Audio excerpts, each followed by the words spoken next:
shopping mall မြန်မာတွင်ဆိုင်ငန်းဖွင့်နိုင်ရန်မိမိဖုန်းနံပါတ်ဖြင့်ကိုယ်ပိုင်အကောင့်ဖွင့်ပြီး register လုပ်ရပါမည် create shop ပြုလုပ်ပုံအစဉ်ဆက် shopping mall မြန်မာ website ထဲသို့ဝင်ပါအပေါ်ညာဘက်ထောက်ရှိအင်းသုံးချောင်းကိုနှိပ်ပါ create shop ကိုနှိပ်ပါလိမ့်နေရာတွင်ဆိုင်အမည်ကိုရေးပါဖုန်းနံပါတ်နေရာတွင်ဆိုင်ဖုန်းနံပါတ်ကိုရေးပါ highlight နေရာတွင်ဆိုင်နဲ့ပတ်သက်သည့်ခေါင်းစဉ်ကိုရေးပါမားကတ်နေရာတွင်ဈေးကိုရွေးချယ်ပါမိမိဆိုင်သည်ဈေးထဲတွင်ရှိမှသာရွေးပါမရှိပါကရွေးချယ်ရန်မလိုပါ CD နေရာတွင်မိမိဖွင့်ထားသည့်မြို့ကိုရေးပါ address နေရာတွင်ဆိုင်လိပ်စာအပြည့်စုံကိုရေးပါ about us နေရာတွင်ဆိုင်နဲ့ပတ်သက်သည့်အကြောင်းကိုရေးပါ line နေရာတွင်ဆိုင်နိုင်ပင်ရှိပါက line ပုံထည့်ပါမရှိပါကထည့်ရန်မလိုပါ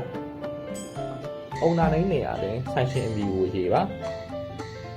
seller name နေရာတွင်ရောင်းသူအမည်ကိုရေးပါ shop number နေရာတွင်ဆိုင်နံပါတ်ကိုရေးပါ logo image နှင့် cover image နေရာတွင်ဆိုင် logo နှင့်ဆိုင်ပုံကိုထည့်ပါ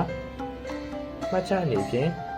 photo resolution size 360kb ထိပုံများသာထည့်လို့ရပါမည်အချက်အလက်များဖြည့်စွက်ပြီးပါက buy check-in page ရှိ support button ကိုနှိပ်ပြီး create shop ကိုနှိပ်ပါ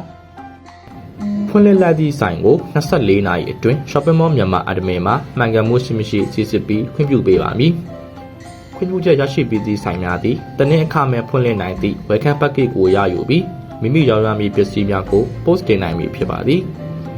package တက်တန်းကုန်လျင်မိမိဆိုင်အားဝယ်သူများမှမြင်ရတော့မည်မဟုတ်သောကြောင့်တက်တန်းမကုန်မီ package တက်တန်းတိုးထားရန်လိုအပ်ပါ